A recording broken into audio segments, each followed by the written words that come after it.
कृष्णाचं नाव विठ्ठल का बरं पडलं? आणि मग पंढरपुरात विठ्ठल आणि रखुमाईची मूर्ती एकत्र का नाही? त्याचीच ही एक पौराणिक कथा. कृष्ण निजला निवांत, आठवली त्याला राधा. राधेला केले जादूने जिवंत, जणू काय झाली त्याला प्रेमबाधा. समोरून आली रुक्मिणी, कृष्णासंगे राधास पाहिली. डोळे झाले लाल लाल, म्हणे मी कृष्णास सोडून चालली.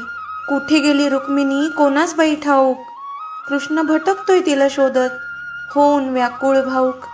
पोहोचला बाई कृष्ण शोधत तिरी चंद्रभागेच्या, आणि दिसली रुक्मिणी दिंडीरवनात पंढरीच्या.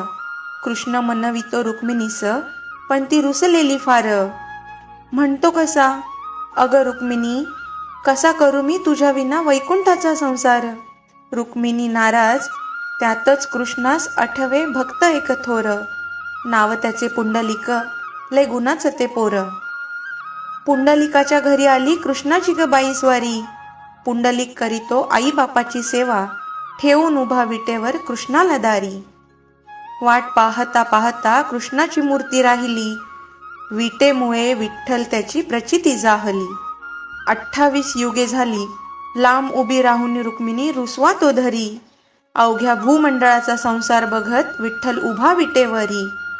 भूमंडळी म्हणे विठ्ठलास बाप आणि रुक्मिणी आई, अन बोला जय जय विठोबा रखुमाई, जय जय विठोबा रखुमाई.